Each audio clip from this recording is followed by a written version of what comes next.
Hello, everyone. My name is Luciana Holmes, and I'm the principal of Eaton Arrowsmith School in White Rock. One of the best things I love about working at Eaton Arrowsmith School is that every day I go to work and I'm inspired by the remarkable group of teachers that work in our family of schools.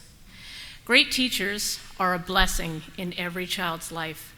But over the years, I've come to realize that adults need amazing teachers too. I am truly grateful to include our next speaker as one of my amazing teachers.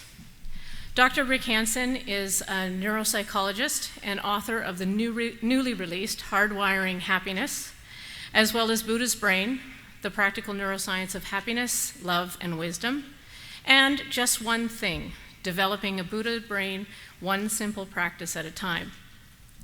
Founder of the Wellspring Institute for Neuroscience and Contemplative Wisdom, an affiliate of the Greater Good Science Center at UC Berkeley, Rick's been an invited speaker at Oxford, Stanford, and Harvard, and has taught in meditation centers worldwide.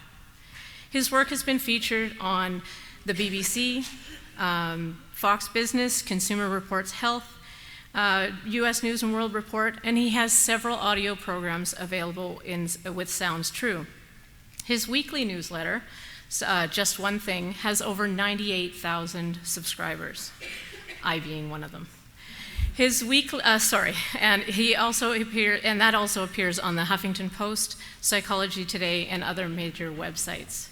Please help me give a warm welcome to Dr. Rick Hanson. Where's the controller? Is this the controller from my... Great, good, thank you. Thank you very much. It's really quite an honor to be here and also to follow Dr. Maté with his remarkable combination of brilliance and huge heart, right? So anyway, I'll talk for about, till about 4 o'clock. There we go. And stick around afterward to talk with people as well. I'm at the end of a long run of travel and workshops and teaching and so forth, so my voice is a little strange. If I burst into some, incapable acting out of coughing, I have my secret weapon in my pocket, so we'll see how this goes. So these are my hoped for topics, and it works. I'm so glad about that. I thought to cover some foundational ideas, since this is a conference for educators, some foundational ideas about learning. What does it actually mean to learn, especially emotional learning, character education, motivational learning, the development of resilience, the acquisition of those inner strengths broadly defined that can help us cope better with things that are difficult. What does it actually mean to do that, given the ways in which the brain has evolved, as we'll see, a kind of negativity bias, as scientists call it, that makes the brain like Velcro for bad experiences, but Teflon for good experiences, even though our inner strengths, broadly defined, are primarily built from good experiences. So the brain has a kind of bottleneck that makes it difficult, actually, for children to register and adults to register their useful experiences to convert to neural structure, to become some kind of lasting value inside.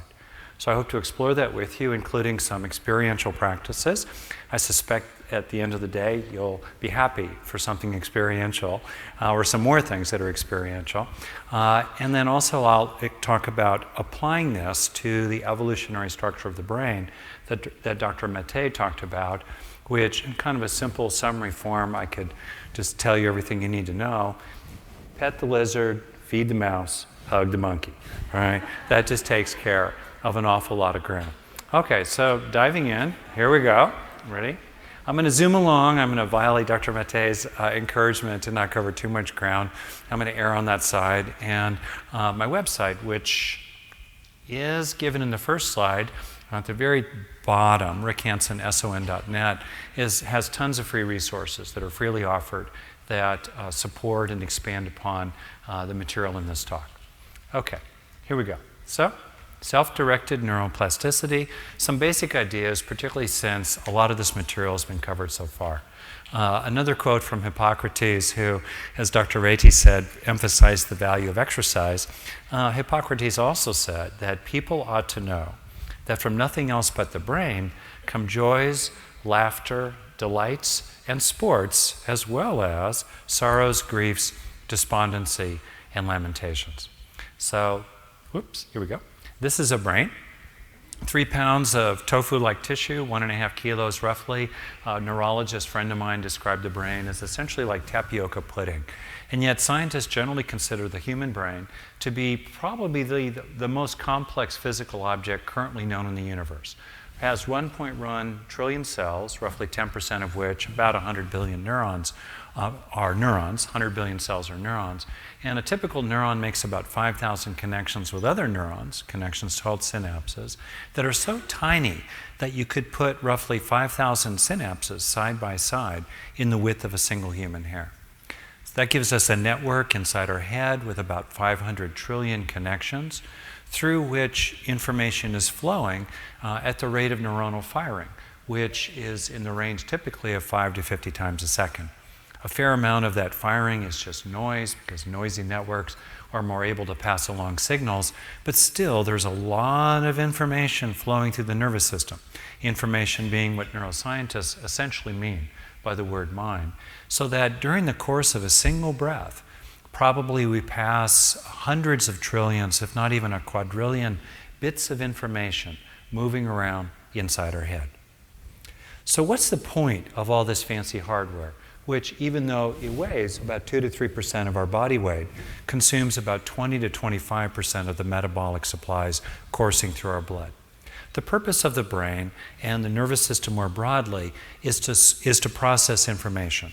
In other words, is to store, represent, operate upon, and communicate information of different kinds. That information processing is what is essentially meant in psychology, neuropsychology, and neuroscience as mental activity. So let's look at the relationship between mental activity and neural activity, including the ways that repeated patterns of mental activity, repeated patterns of what we think, what we hope, what we feel, what we suffer, and what we enjoy, can gradually sculpt the structure of the brain. So in the first step, mental activity entails underlying neural activity, because inside what's called the natural frame, or the naturalist frame, which bows to the possibility perhaps of something transcendental or supernatural, but stays inside the natural frame of Western science, all mental activity must entail in some way neural activity. Okay? So repeated patterns of mental activity require repeated patterns of neural activity. Then, taking it to the next step, repeated patterns of mental activity entail repeated patterns of neural activity, and repeated patterns of neural activity change neural structure. This takes us to the saying from the work of the Canadian psychologist Donald Hebb that, as you heard earlier today, neurons that fire together wire together. I keep waiting for some geeked out, neuroscience grad student to do like a rap video. Neurons fire together. People pay me not to sing, so I won't go there. But anyway, but you get the basic idea, okay? This means then that for better or worse, the brain is the organ that learns. And in terms of for better, repeated patterns of wholesome, positive mental activity, such as, let's say, mindfulness or meditation practice, can actually build neural structure. So this slide is from Sarah Lazar's study at Harvard, in which she compared long-term mindfulness meditators with matched controls. This was not a longitudinal study. For one, you can't randomly assign people, right, to the meditation group and the non-meditation group for 20 or 30 years. Second, there's no money for something as woo-woo as meditation. That said, and also I should add, these are not perfect meditators. If we expand the notion of contemplative practice to include both meditation and prayer, how many of you do something contemplative 1 minute or more a month? 1 minute or more a month. It's a low bar. No more questions. All right, good.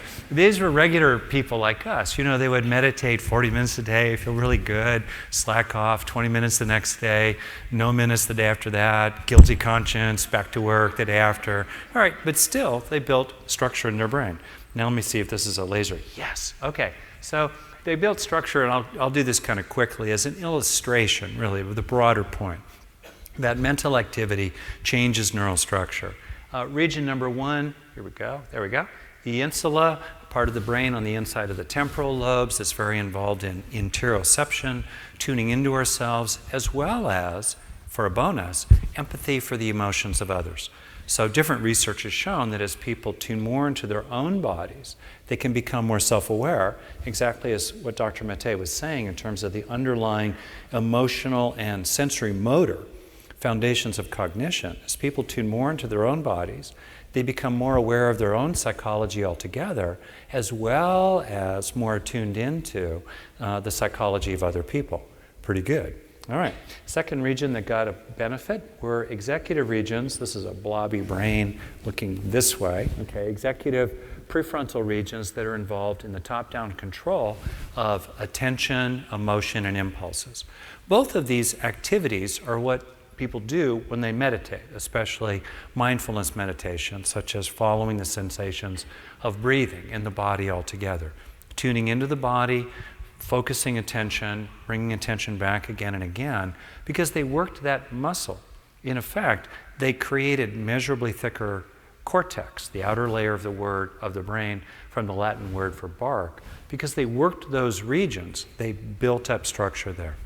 They also got a little bit of a bonus benefit, number 3, somatosensory cortex at the top of the head, because they were tuning into themselves. Also, interestingly, take a look at the scatter plot on the bottom there, right? So we have the blue circle meditators compared to the red square controls, right? And by the way, the number of subjects in this study were larger than the number of squares and circles you see there. They're there mainly for illustrative purposes. Normally, we lose about 10,000 brain cells a day. That's a lot, but if you start out with 1.1 trillion, and you also grow about 700 a day, roughly, inside the hippocampus in the process that Dr. Reti talked about as neurogenesis, you lose several percent by your 80th birthday. This is what's called normal cortical thinning due to aging, which is associated with normal cognitive decline due to aging. Not Alzheimer's, not dementia, but problems with word finding, or as I've been experiencing lately, walking into a room to do something, and then needing to walk back to the original room to remember why you had to go into that room to, I don't know what, get the thing. Okay, great. Well, check it out. So older red square non-meditators in these 3 key regions, measured, cortex measured on a scale of millimeters here, they did have measurably thicker cortex. The older non-meditators had thinner cortex than the younger meditators, or non-meditators.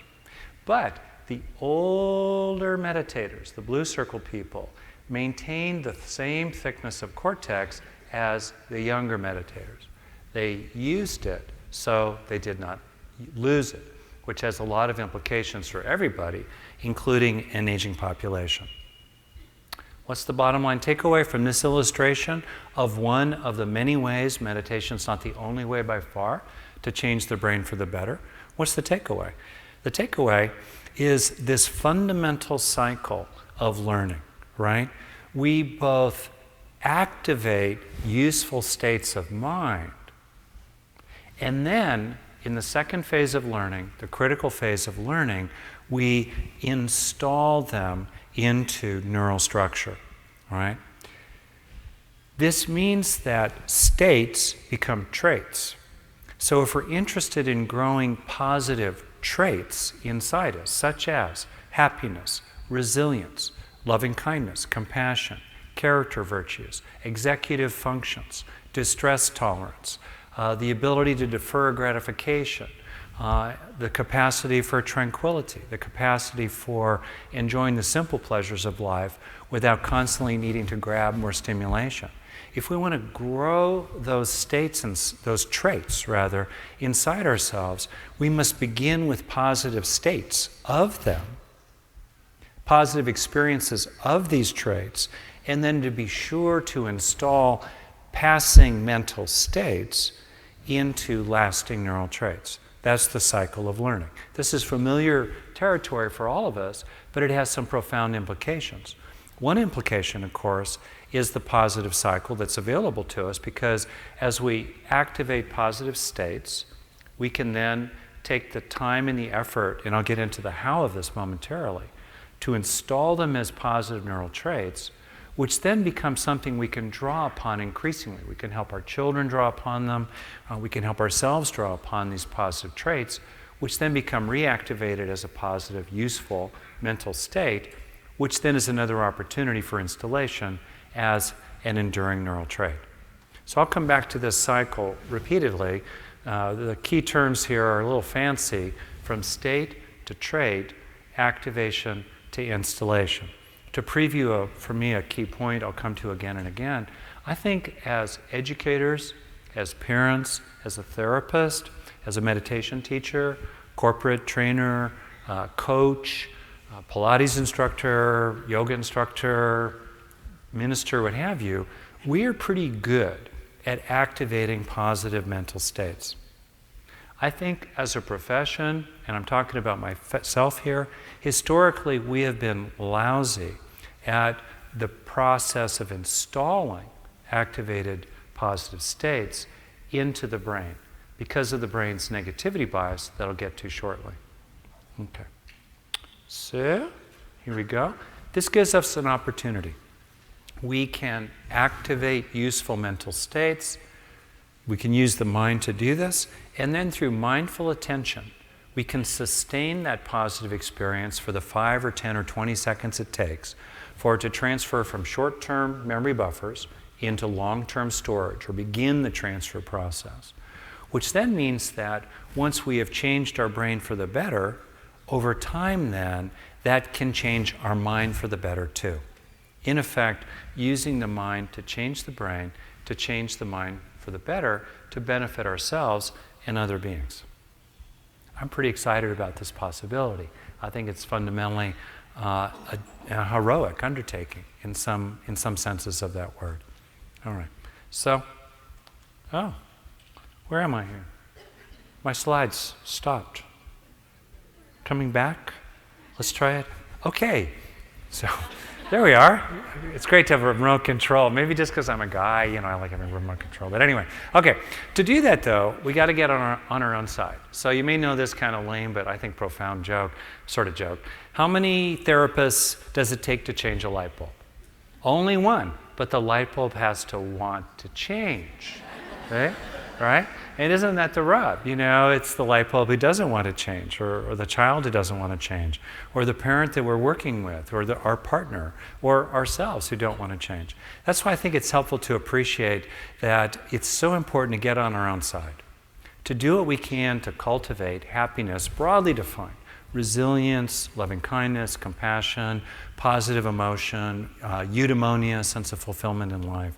It's important to cultivate that inside ourselves. And one way to, I think, appreciate that it's worth doing and to give ourselves permission to do it, right, is to realize that, I have rights of my own, and additionally, as I grow the good stuff inside myself, it'll be good for everybody around me. As Bertrand Russell writes here, the good life is a happy one, not because being good will make you happy, although it will often do that, but in addition to that, being happy makes us good. As many studies show, with some unfortunate exceptions, generally speaking, as people increase their own sense of well-being, as they feel more resourced inside, as their own cup runneth over, they tend to be more pro-social, more patient, more cooperative, more altruistic, generous, loving, etc., toward other people. Okay, so that's kind of a foundation here. And then, assuming I'm pushing the buttons correctly, yes. Now I'm going to talk about growing inner strengths.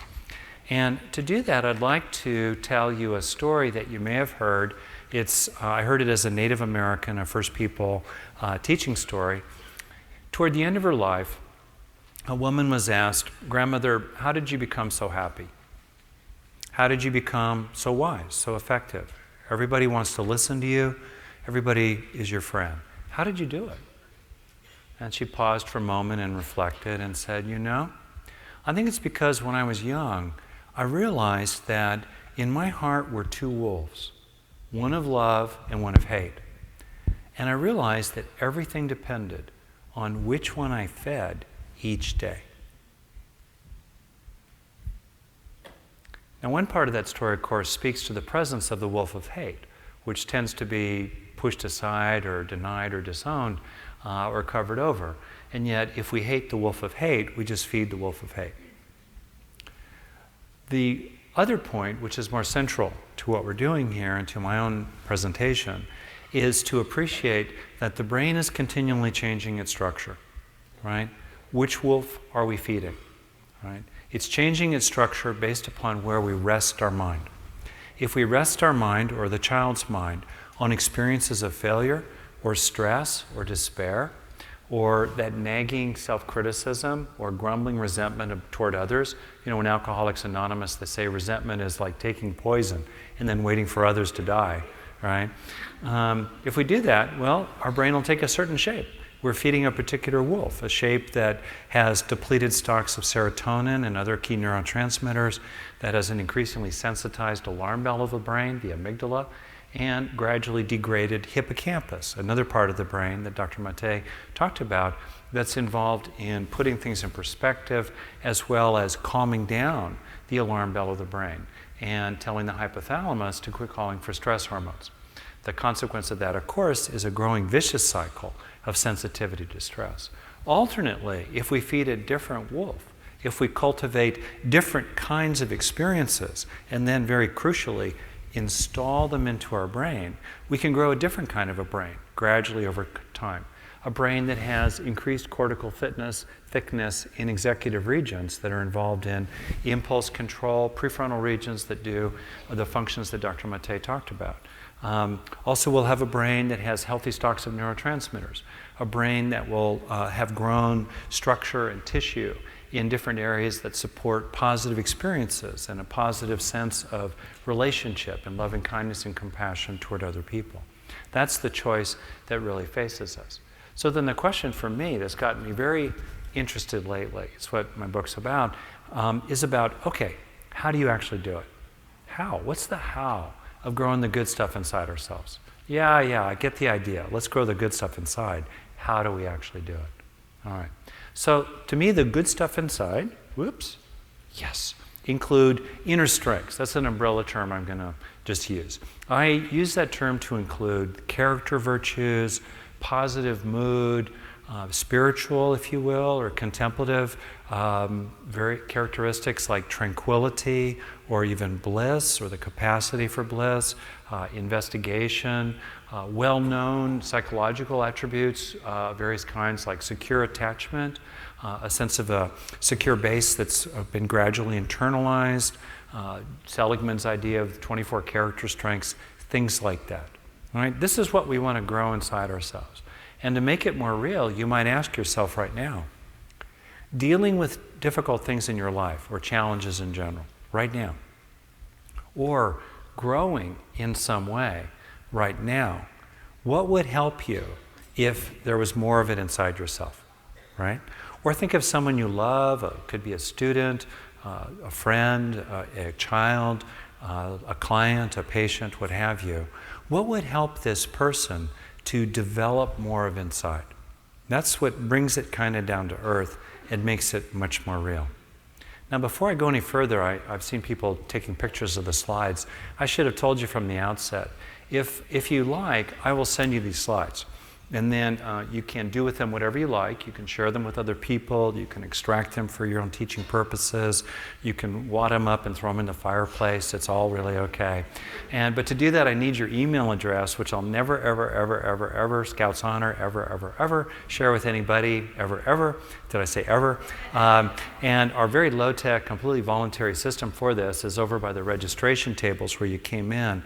There will be pieces of paper and pens and so forth that Eaton Arrowsmith has kindly allowed me to set out there, where if you give me your name and email address, please print neatly, I will send you these slides, okay?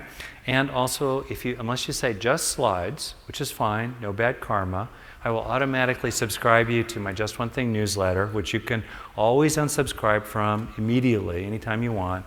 I don't like getting things I don't want. I don't like sending things that other people don't want.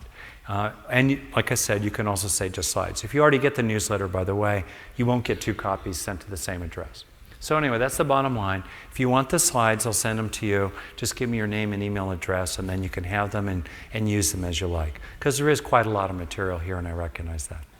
Okay, so inner strengths, given that mental activity and mental traits, if you will, require underlying neural activity and structure, inner strengths are woven out of tissue in the brain.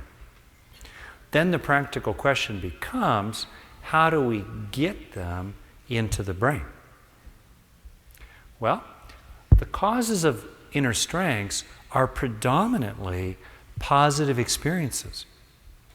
Positive traits come from positive states. If we want to become, for example, more patient, have more experiences of patience. If we want to become more determined, have more experiences of willfulness. If we want to become more loving, have more experiences of compassion or kindness. If we want to feel more loved, have more experiences of being included or seen or appreciated or liked or cherished and loved. All right? We get these strengths inside us primarily by having experiences of them.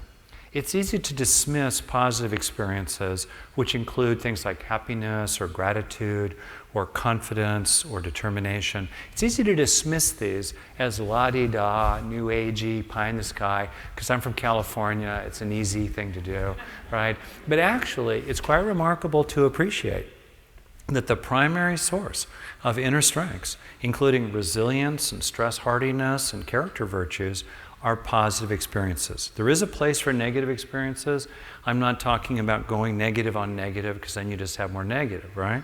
But negative experiences always have collateral damage. Minimally, they're unpleasant by definition, and they also tend to be quite stressful.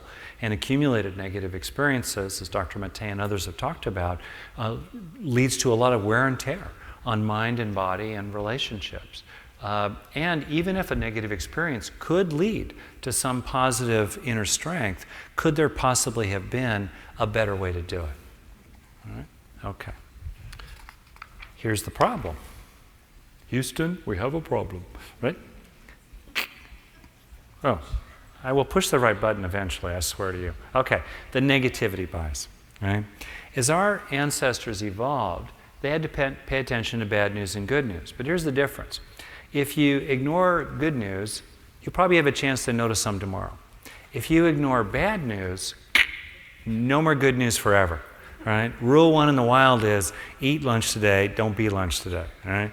And so our ancestors had to become very, very good at noticing negative material. For example, negative information gets more processing. It gets encoded immediately into memory. Think about a relationship with someone you live with, work with, or sleep with. In my case, it's all three. With my wife for 31 years. 10 things happen in a day, right? 5 are positive, 4 are neutral, 1 is negative. Which one do you think about when you're falling asleep? Right? Negative information is more memorable about other people than positive information. One reason why political advertising tends to go negative. It's easy to induce a sense of helplessness in mammals and also in humans with just a handful of experiences of entrapment, futility, and defeat. And yet it takes many times as many counter experiences to reacquire a sense of agency or efficacy, being a hammer in life instead of a nail. Or think about the finding on couples that a typical strong couple lasting over a long period of time needs at least a 5-to-1 ratio of positive to negative interactions. Positive to negative interactions. In effect, one negative one tends to neutralize or counterbalance positive ones. All right? So this creates in us a kind of bottleneck for acquiring inner strengths. In effect, we've got a brain that's like Velcro for negative experiences, but Teflon for positive ones, right? Which has major, major implications for how we teach and raise children, and honestly, how we work with ourselves and each other. So this creates, like I said, a kind of barrier to getting the good stuff inside us, right? Negative experiences are rapidly encoded into memory systems. They have dedicated fast-track systems. But positive experiences, unless they're million-dollar moments, use standard issue memory systems. which has this two-stage process I described that moves from activation in short-term memory buffers to installation in long-term storage. For something to move out of those short-term memory buffers into long-term storage, it needs to be held there long enough. Now, long enough depends on the experience, the person, the information, the phase of the moon, et cetera, et cetera, et cetera, right? But it's typically at least a few seconds, if not longer, 5, 10, 20 seconds. And also, the more intense that it is, the more embodied that the experience is, the more efficiently and thoroughly it begins to get encoded into long-term storage.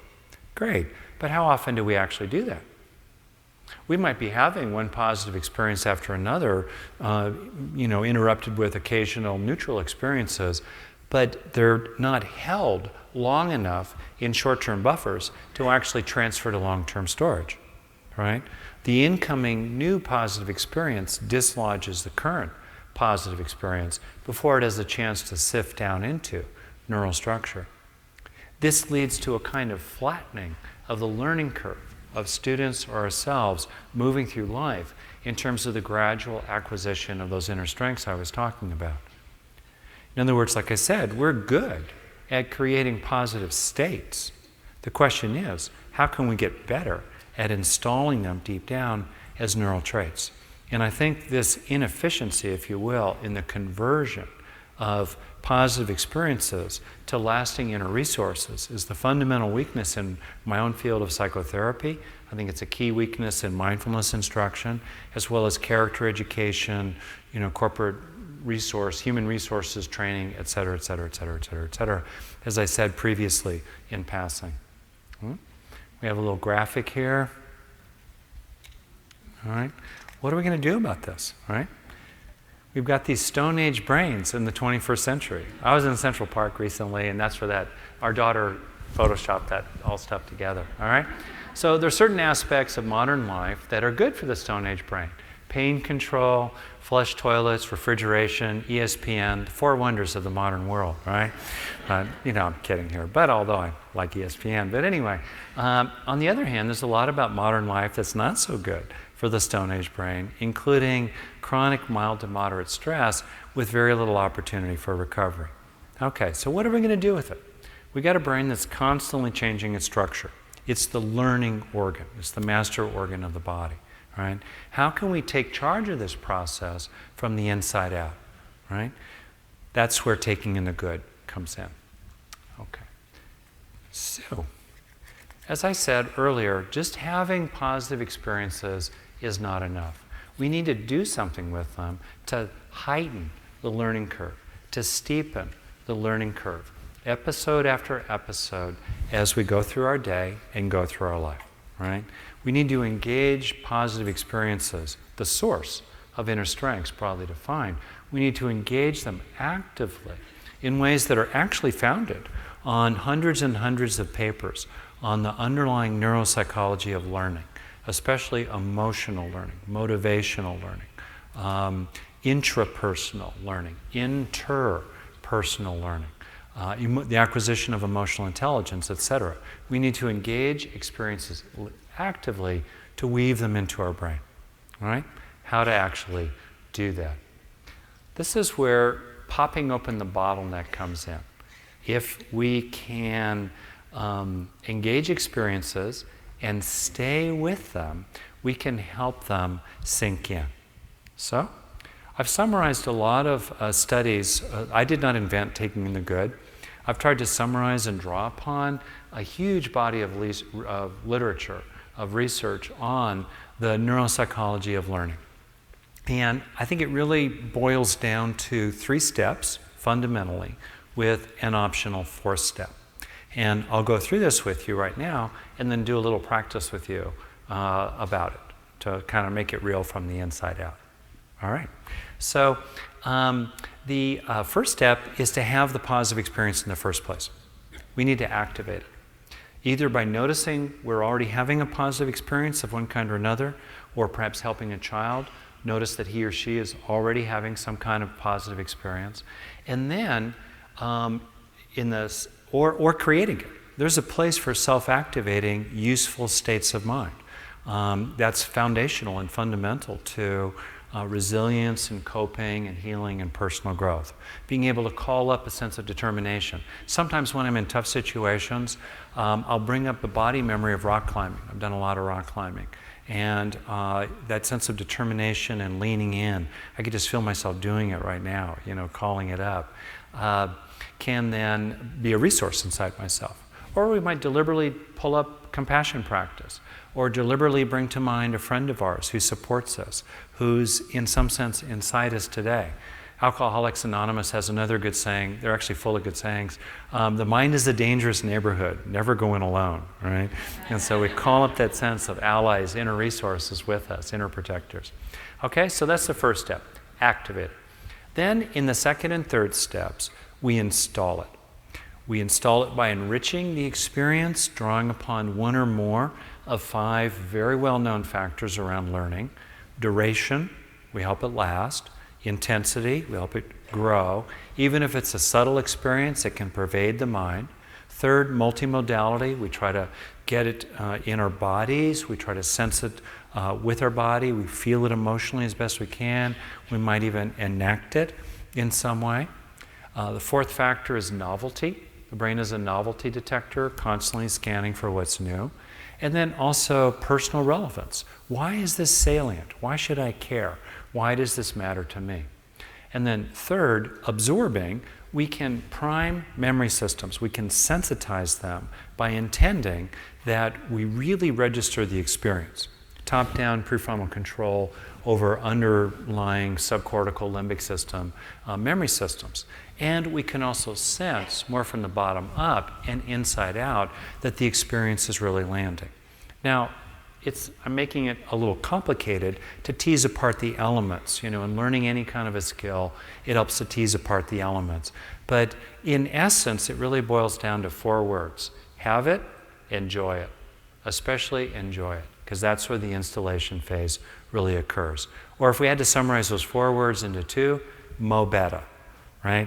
In other words, more episodes of positive experiences that are getting installed, and inside those episodes of useful resource experiences being installed, a richer, intenser, more productive installation process. Okay? In effect, the first 3 steps of taking in the good, of hardwiring happiness into our brain, are like a fire, working with a fire. In the first step, we ignite the fire. We have the positive experience in the first place. In the second step, we add logs to the fire and we keep it burning. And then in the third step, absorbing, we warm ourselves at the fire. We let the positive sink into us. And then sometimes, in the first 3 steps, it's entirely positive. But sometimes we deliberately hold in the mind both positive experience and some kind of negative material, so that the positive material gradually associates with it, since neurons that fire together wire together. And the positive material gradually weaves its way into the neural substrates of the negative material, soothing it, contextualizing it, easing it, relieving it, and eventually, potentially, replacing it all together. So you want to try it? Let's try it. All right, why not? Okay, so we're going to do it. All right, and like any practice, feel free to ignore me. Go your own way. If you want to stay on one particular part, that's perfectly okay.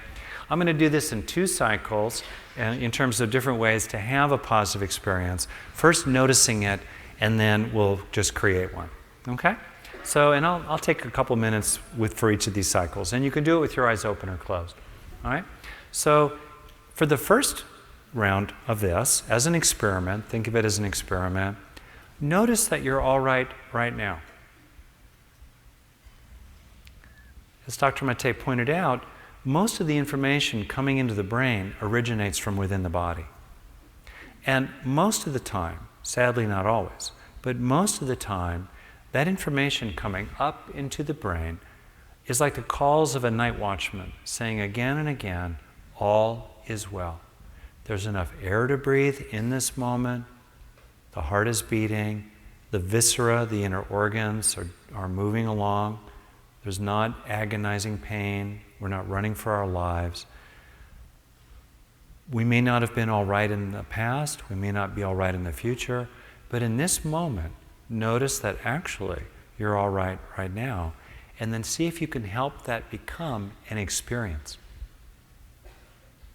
which might have some sense of relief or relaxing,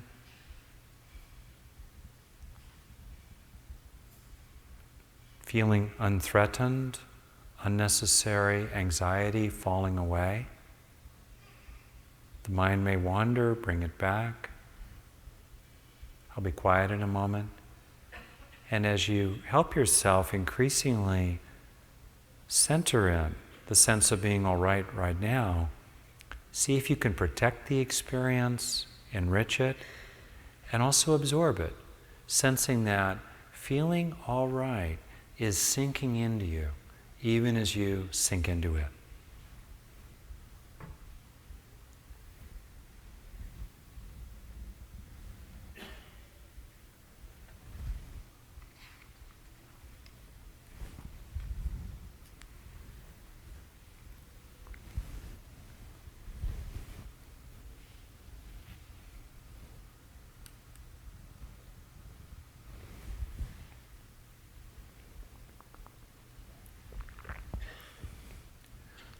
Okay, and then we'll try this again with a different positive experience. By the way, getting more and more skillful at differentiating different kinds of positive experiences and more able to call them up at will is very fundamental to mental health, coping, even spiritual practice. So we'll try it this time with creating a positive experience and then deliberately installing it, taking that in this case, compassion. So if you could, bring to mind someone that you care about.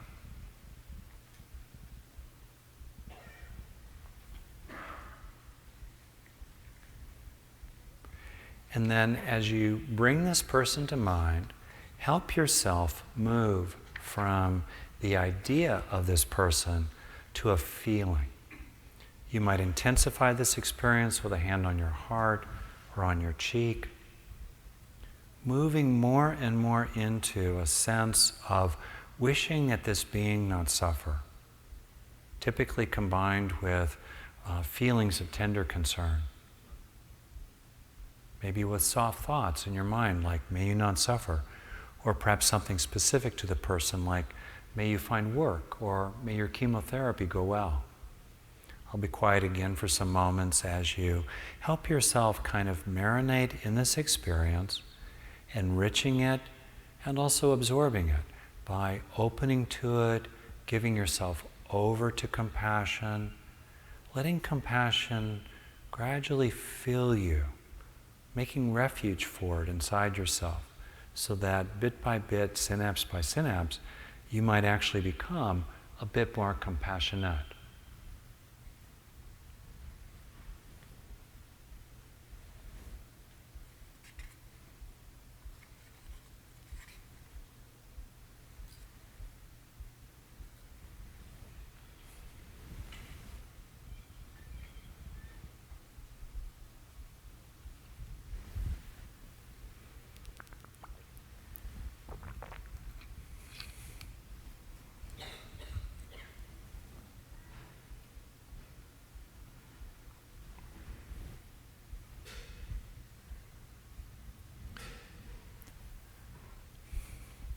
Okay, come on back. You can just feel how the room has changed, right? In about a minute of doing that kind of practice. We did it here in a little bit of an artificial way, hotel ballroom, what have you. Most of the time, right, when you take in the good, you do it in the flow of life, or you help a child do it, 10 seconds here, half a minute there. But it's still also very possible to let good lessons land in more formal ways, such as a moment of gratitude at every meal, or just before falling asleep, reviewing good things in the day and letting them really sink in, or perhaps at the end of meditation, or at the end of a therapy session, or as I'll talk about momentarily, with children, at the end of particular cycles or periods over the course of an instructional day. And again, as I said, it's helpful when learning a skill to tease apart the elements and to really think about how to get good at this. And in everyday life, like I said, it really boils down to have it, enjoy it. So what are some of the things that we can actually take in? This is where I think it's helpful to look at experience and see different parts of it. So one thing we could take in is we could help useful lessons land, right? Like, oh, it actually goes better in my marriage or otherwise kind of long relationship if I don't interrupt my partner. Oh, what an idea. What a concept, you know? Or a different idea, I realized in my 20s that growing up I had been a nerd, not a wimp. Right? Now, for a guy, that's a particularly useful insight. It's probably for a lot of other people as well. I was king of the dorks, that's for sure. But I was not a wimp, and I could tell you about it right now if you really want to hear. But anyway, so those are good ideas, you know, perspectives, ideas, and so forth. But most of where the value in life really is not so much in the cognitive track, the thought track. It's these deeper levels that are really central. So we can also register perceptions of various kinds, especially sensations, such as experiences of relaxing and calming, so central for the more spirited children and others among us, or anxious people. Or we could experience more vitality, more juice, more energy, which is a really important bodily state to be able to cultivate and grow over time as well as draw upon at will if the mood is more depressed or someone is grappling pardon me, with a challenge. Another thing we can focus on and internalize, and again, what might be helpful for this person with this issue at this time, including if this person is moi, right, me, what are some emotions that we could take in, both passing feelings and register more of a stable mood? We can also internalize desires. I think that's a very powerful and important thing to let sink in. You know, for example, the motivation for exercise. I don't like exercising. I hope John Rady's no longer here. He's gone. Good. Oh, man. No, I like sports. I like athletics. I like doing things, right? But just exercise.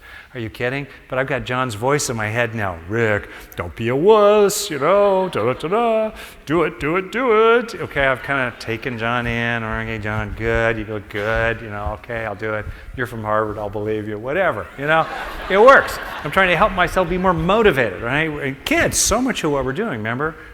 How do you get the light bulb to change? It has to want to change. How do we cultivate wholesome motivations in children and ourselves? So when there's an opportunity to register the feeling of a useful, skillful, positive, even benevolent desire, we can really register, we can take in 5, 10, 20 seconds at a time that experience. So the mind more and more and more inclines in that direction. We can also register or internalize experiences of reward associated with the motivations, the wants that we want to do. In a lot of ways, I think what life's about is helping yourself learn to want the stuff that's good for you that you don't want, right? It's easy to want the stuff that's good for you that you do want, right? Whatever. But where the rubber really hits the road is learning to want what you don't want, but is actually good for you, right? And the same, of course, with children that we're raising. And then last, we can internalize behaviors of various kinds. Inclinations, postures, actions. Learning what I've learned now about the neuropsychology of learning, I've gotten better for acquiring new skills like chopsticks, right? Or being able to move my body in more skillful ways. So these are some of the things that we can take in, right? And then the question naturally becomes, how do we do this with people? And I think we do it with people, with children, or with clients in a therapy environment or a coaching environment, or with those we care about, in the 4 kinds of ways we do any sort of method. One is we just take them through it, right? I've written at some length about how to actually do this with kids, and I'll move through this part fairly quickly. We just extend the moment, we protect it, we slow things down so the emotional memory systems in the brain can catch up to the thoughts of the child or the behaviors of the child. We protect this brain for the 10 or 20 seconds it takes for the experience to start transferring from those short-term memory buffers into long-term storage so it has some lasting value and is not wasted on the brain. We don't tell the child what we're doing, but we just do it, right? Or whoever else we're working with. The second way to use taking in the good, like any method, is to name it explicitly and then leave it up to the person whether they do it or not. I find this very helpful for teenagers and, to say something politically incorrect, men, often. You leave it alone, people who are prickly about autonomy. And of course, there are many exceptions to that rule, and many women obviously can be prickly about autonomy, et cetera, et cetera, et cetera.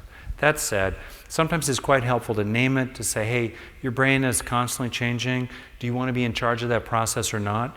It's okay with me, but do you want them to be the boss of your brain? Or do you want to be the boss of your brain? It's up to you, And then if you do want to be the boss of your brain, you can just hang out with a good experience. Being successful, feeling liked, getting something done, something that you worried about happening didn't actually happen. Hey, let it land, enjoy it for 10 seconds and it will start going into you. But it's up to you if you want to do it or not, okay? Third way to use a method, we name it explicitly and we just take people through it, such as at the end of a key period in a school day, or several times a day, or maybe at the beginning of the day, we might say, okay, let's take a moment here to kind of center ourselves in our intentions, our inclinations for the day, how we're going to be about this, and we'll just be quiet for about 20 seconds. That's not too long. And if you want, you can let this sink into yourself so you have it with you, like putting a jewel in the treasure chest of your heart instead of wasting it. Right? Or at other times in the day, such as after a certain period of learning, especially more emotional learning or social learning, but you could use this for almost any other kind of learning as well, including, for example, executive functions learning, impulse control, attentional control kinds of learning. All right, let's really register this experience, know what it feels like, and help it, 10 seconds, 30 seconds at a time, become neural structure. And then the fourth way to offer a method to people, whether it's taking in the good or any other method, is we teach it to people explicitly, and then we encourage them to use it outside of our setting, often coming back and telling us about what happened. Okay? It's kind of a framework. I'm moving through a lot of material, but I figure, what the heck? All right, we'll just keep going here. Then the plot thickens. All right? Oh, evolutionary history. I knew I was going to get to this slide. So, as I said earlier, and Dr. Mente said as well, the brain evolved essentially in 3 stages to simplify a long process, 600 million years, roughly, of evolution of the nervous system. We have the so-called reptilian brain. I think of it as my personal inner iguana, right? And then we got the inner mouse and the inner monkey. All right, I grew up around lizards. I like lizards, okay? So these stages of brain development have given us 3 fundamental regulatory or motivational systems that are quite linked to these stages of development, but now use the brain altogether, the whole brain, to guide us in our way. So we need to avoid harms, right? Eat lunch today, don't be lunch today. We need to approach rewards. We need to go get that cookie, right? That cheese, that shelter, that food, that mating opportunity. And we also need to attach to others. So that gives us our 3 fundamental needs for safety, satisfaction, and connection. And the reason I'm using this model, which I'll come back to again and again, is a way of thinking about systematically what are the key resource experiences that are going to make the most difference for a child or for ourselves in terms of these 3 systems. Okay? So in this model then, you can see, not a complete list, but that certain kinds of experiences are more useful for people than other kinds of experiences, depending on their needs. So here's where I'll tell a little story about myself. So growing up, I grew up in a middle class, maybe lower middle class setting without being traumatized. I wasn't beaten or anything like that. My family environment was relatively stable and not chaotic. While I would say I'm mildly anxious in my temperament, still, I didn't have huge issues in this system, the avoiding harm system. My safety needs were pretty well handled growing up. Second, in terms of the approach and reward system, I learned how to get off my parents' radar early for my devilish little schemes and so forth. I could attain goals of various kinds, and I could succeed in school and, accomplish and perform there as well. So I didn't have huge issues around frustration. I didn't have any terrible losses in my childhood. So this system wasn't where the action was for me. But this system down here was really important for me. While my parents, my dad's still alive, and while my parents were loving and decent people, they were each in their own way really poor at empathy. They were just not very good at understanding the thoughts and feelings of other people. I suspect I'm not the only person who's had parents like that. And also, I was very, very young going through school. I had a very, very late birthday and I skipped a grade. So I had many, many experiences of feeling left out or put down or mistreated. They weren't terrible, particularly compared to the bad things that can happen to many, many people, many children, but still they were consequential, right? Causes have effects. So I ended up, through childhood and then into young adulthood, feeling like I had a hole in my heart. A sense inside of feeling inadequate, unwanted, very awkward socially, inferior, insecure, damaged goods. As my dad, who grew up on a ranch in North Dakota, put it, like the runt of the litter, sucking hind tit. It's a very graphic metaphor. Okay, so this is where my issues were, right here. And then I tried to meet those needs with other systems. In fact, it was like I had scurvy. I had a deficit of vitamin C. So what I would try to do to solve that is I took iron, right? I developed a sense of being strong and determined and so forth. Great, but that did not meet my fundamental need down in the attaching system. Also, I would try to take in, let's say, vitamin B. I would be successful, I would, get things done, I would accomplish things, get rewards. That was nice, but that didn't meet my deep need. It's only when I began to repeatedly internalize again and again and again the felt sense of being seen, included, wanted, usually in very small ways. A girl would smile at me in the elevator, people would invite me out to pizza, someone would throw me the football in intramural sports and say, "Good catch, Hanson, I'm going to throw to you again." That was like $1 million moment for me. As this totally skinny 16-year-old, college student who's a freshman. Anyway, that's what gradually filled the hole in my heart. So here's a question. What's your vitamin C these days? Or a child's? What's the key resource that if we could grow more of it inside the neural structure of the brain would make a big difference for oneself or for those we teach, care about, love, and so forth. This is not the only framework for thinking about those key experiences, but it's one that's very linked to our three fundamental needs for safety, satisfaction, and connection, which are managed by these three overarching systems that now use the whole brain to avoid harms, approach rewards, and attach to others. Okay, great. So, kids. Obviously, we've talked a lot about kids. I'll go through this slide really quite quickly. I think all children certainly benefit from growing inner strengths of various kinds. But I think some kids benefit more than others, those who have faced more challenges, right? There's a fundamental model in the health sciences that the course of an individual, short-term, mid-term, or long-term, really boils down to three factors. It's like an equation with just three variables. Challenges on that person, burdens, demands, disease burden, illness, pathogenic load, stress, okay? Challenges. Second, vulnerabilities. What do they wear upon? What capacity to be wounded, as Gabor talked about, are these challenges wearing on? And then third, resources. How are we going to cope with it? How are we going to protect our vulnerabilities and deal with our challenges? Well, in life, for sure, we should, I think, do what we can to work with challenges, including in the external world. It's not either or, building up inner strengths or helping the outer world change for the better. But I don't know about you. I grew up through the 60s and 70s. It's been around for a while. I think the world is changing a little slowly. It'd be nice if it would change faster.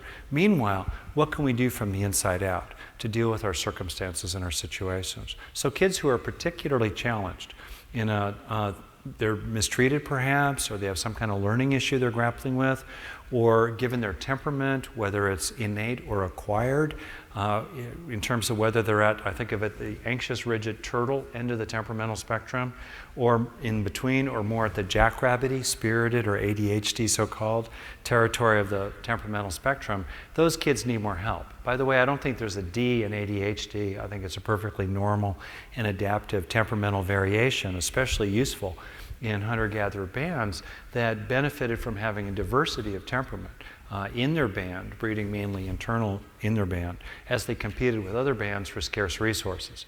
In other words, bands with a combination of some turtles, a lot of tweeners, and some jackrabbits could outcompete bands that were just turtles, just tweeners, or just jackrabbits. But these days, it's really tough to be a jackrabbit trapped in a turtle pen being trained to become a better turtle, right? Whether that's a conventional educational environment or a corporate cubicle kind of job. So anyway, these kind of kids especially need a lot of help. How do you do it with kids? I've found that taking the good is fast with children because they learn more quickly. Their neuroplasticity is more plastic, as it were. And there are natural opportunities over the flow of a day to do this, including, for example, just before bed. One of the most powerful ways, I think, or opportunities or times to change the brain for the better. It's also useful to, here we go, come on, there we go, to use this approach with parents, okay? Because I've seen that rust never sleeps. In other words, if we don't continually look for ways to connect with our partners and to appreciate what's good in them and to feel that they appreciate us, the fabric of a relationship gradually frays and tears apart. So in working with parents or adults, I think it's important to look for those opportunities to let good experiences sink in, and especially also if in a relationship, couples here, I'm using the term broadly, teacher-parent, the teacher-parent relationship is characterized by fear of various kinds. Sometimes class differences between teachers and parents, sometimes parents worried about their teacher's influence on their child, parents worried that teachers are judging oneself as a parent, transferring into the teacher, one's own relationship with authority figure teachers growing up as a kid, whatever it is, there can sometimes be a fair amount of fear or conflict there. So if we're trying to rebuild the relationship or support that alliance, it's particularly important to register the useful positive behavior of the other person and to let it really land inside us. Because if we don't let it land inside us when they're actually making sincere efforts and maybe improving in some ways, that's pretty disheartening. And they're not going to be very motivated to make those efforts in the future. Okay? So then I want to move on in my waning 12 minutes or so, 10 minutes or so, to some wider implications. So I'm going to do this. Oh, I'm going to learn to push the right button. So I think I'm going to move through this slide quickly. It's good to take in the good in three kinds of ways. One, what are we growing inside ourselves? You can think about the mind-brain system as like a garden. I think there are just three ways to relate to it, three ways to engage it. One, we can purely witness it. We can hold our feelings, what's happening in mindful awareness. We can experience the experience. We can observe it without trying to influence it. The second way to deal with our mind is to reduce the negatives in it, to pull the weeds, as it were, in the garden of the mind. And the third way to engage the mind is to grow flowers inside it, all right? And that is what I'm talking about in terms of building inner strengths. So one type of benefit in taking in the good are the particular resources we grow inside a child or inside ourselves. Second, there are implicit benefits in deliberately taking in the good, right? For one, we're being active rather than passive. For two, we're treating ourselves like we matter, which is particularly important if we haven't felt like we've mattered enough to others. And there are other benefits as well, such as appreciating the good things that still exist in life, or coming into a sense of presence with this current moment. And then even more broadly, this is the X factor, which is really exciting here. Much as stress or negative experiences in general can gradually sensitize the brain so that it becomes more and more like Velcro for the bad in a vicious cycle. A lot of research on that. In the same way, New research is suggesting, very plausibly, that through repeatedly installing positive experiences, not just activating them, because that alone means they're wasted on the brain, but actually installing them again and again in the brain can gradually sensitize the brain in the other way, making it increasingly like Velcro for the good and Teflon for the bad. And I find that incredibly hopeful. Okay. And as Lao Tzu says here, of course, if we keep a green bough in our heart, a singing bird will come.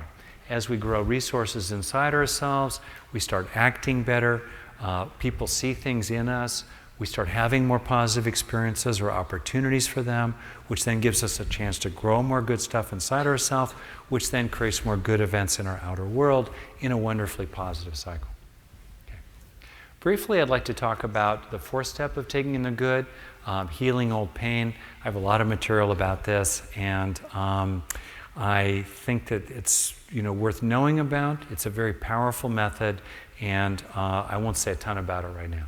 So in a nutshell, when we do the fourth step, we hold positive material in awareness alongside negative material, right? The important part about this step is to not get hijacked by the negative, but in fact, keep the positive experience more prominent for 10, 20, 30 seconds in a row. For example, myself, if I were dealing with my own issues, if let's say we're having a vitamin C experience, feeling wanted or included or on the receiving end of friendship, or people seeking me out, I would be having that positive experience, and often I would get a sense of those hurt places inside, longing places inside that felt inadequate or let down, sometimes deeply hurt, actually. I can feel it right now actually starting to come up, very painful feelings of loss or inadequacy. Often young parts, very young parts, even going really young, preschool, earlier years. I would sense the good experience making contact with that negative material, gradually going into it, soothing and easing it, and eventually replacing it. Because initially, flowers crowd out weeds, and then gradually flowers weed weeds and replace weeds. I think often in life we'll do the first two ways to engage the mind. We'll witness it, we'll hold something in mindful awareness, and then maybe we'll move into a release phase, we'll let it go, but we forget to plant the flowers. And as any gardener knows, if you just pull weeds, but don't replace them with some positive alternative, flowers metaphorically speaking, or literally, those weeds will grow back. All right, so that's what happens in this fourth step of taking in the good. Okay? All right. This speaks to the question of antidote experiences, which are kind of implicit in the slide I did earlier. If you take a look over here, you can see that we may have issues on this side, and then the question becomes, what's the natural antidote for that particular issue? The kinds of experiences on the left-hand side of the arrow are good in general, right? They're really great in general, but they're particularly helpful as targeted antidotes to the particular issue. So we can work backwards. We can ask ourselves, okay, what's the issue? In ourself or in a child or another person, right? What's going on here? Is there anxiety? Is there low self-worth? Is there the belief that there's no point in even trying? I mean, a lot of children who come into your environments already have acquired clinical levels of learned helplessness because they've already had many, many experiences of painful futility and defeat and entrapment, being stuck in tough situations they cannot escape, right? So we start with the particular issue, let's say over here, and then we ask ourselves, what would really help for myself or this child or this family? What kinds of experiences would really help? And then how can I cultivate those experiences in simple, common sense ways, including deliberately fostering them inside the child, and then protect them for that critical period, 5, 10, 20, 30 seconds straight, so they can actually transfer out of short-term buffers down into long-term storage. This is the territory of the fourth optional step. It's the optional step of taking in the good. If the negative material is really intense, I think the fourth step is maybe not so indicated unless a person can really stay centered in the positive, even with some awareness of the negative. But if you know what your vitamin C is, and you look for opportunities in daily life to find your particular experience, whatever it is, and then have it connect with that old pain or that place inside where maybe there was not the presence of the bad, but there was the absence of the good, right? And take these positive experiences down into those places inside that are longing and wounded and hurting. This, for me, is definitely one of the top 5 personal growth, clinical psychological methods I know. Okay. So now if I could, if you'll bear with me in my kind of rapid tour of practical neuropsychological, the practical neuropsychology of learning, I think, I'd like to widen this out to a bigger perspective. Caring for the brain. All right? So if you think about it, given our 3 fundamental needs for safety, satisfaction, and connection, this means that repeated experiences of being fundamentally safe, fundamentally satisfied, fundamentally loved and loving, in other words, experiences of peace, contentment, and love, the repeated registration of those experiences reduce and can gradually eliminate the underlying states of deficit or disturbance that drive the resisting or grasping or clinging, craving in a broad umbrella term, that lead to suffering and harm. In effect, the fruit is the path. In effect, when we work with children or ourselves to have repeated experiences of not being disturbed, because what child can learn in a state of reactivation? Think about the opposite to those 3 words.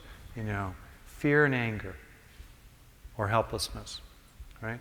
Frustration, disappointment, failure, loss, or rejection, shame, the social emotions, humiliation, abandonment, insecure attachment, loneliness, heartache, right?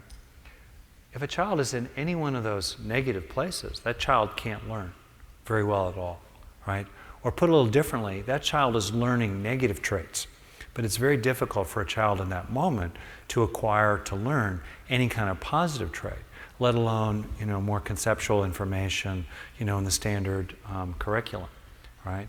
So by helping children come out of, as it were, the red zone of fear and anger, frustration and disappointment, heartache and shame, to come out of the red zone and come home to a basic sense of peace, contentment, and love through repeatedly weaving those experiences into the brain and the being of the child or ourselves, we deepen our personal keel in the water, in our sailboat as we go through life, and we become increasingly resilient.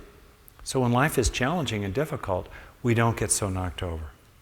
So, moving to a wrap here, may we have repeated experiences of, yes, petting the lizard, feeding the mouse, in other words, experiencing reward, accomplishment, and so forth, taking the extra 10 seconds to let these land, and, of course, last and not least, hugging the monkey. And if you look closely, there is a 4th monkey in that picture. You see it? And if you have any doubt about your own loving nature, notice what's coming up for you just looking at these pictures, right? And you see the eyes there, looking out right around there? Yeah, that's the 4th monkey. So to sum up, to kind of talk about all this and wrap it up in a minute or so, they have a saying in Tibet, speaking of minutes, that if you take care of the minutes, the years will take care of themselves. I find that incredibly hopeful, right? But also it puts us at square one. Will we take responsibility for the minutes of our lives so that our learning curve, our growth curve through life, and our contribution curve, our capacity to be of service to the world and all beings, is like this rather than shallow or flat, right? What will we do with the most important minute of our life? The next one. minute after minute after minute. We can't do anything about the minutes in the past. More than a few minutes ahead, we have very little opportunity, right? But the next minute is the most important minute of our life. Will we, at least a few minutes a day, take in the good that's available to us in the next minute, if not more than a few times a day? To finish up here, the Buddha has a saying that goes back, 2,500 years, 25 centuries. He says, "Think not lightly of good, saying, it will not come to me. Drop by drop is the water pot filled. Likewise, the wise one, gathering it little by little, fills oneself with good." So may you and I and our precious vulnerable children and all beings gradually fill themselves with good. Thank you very much.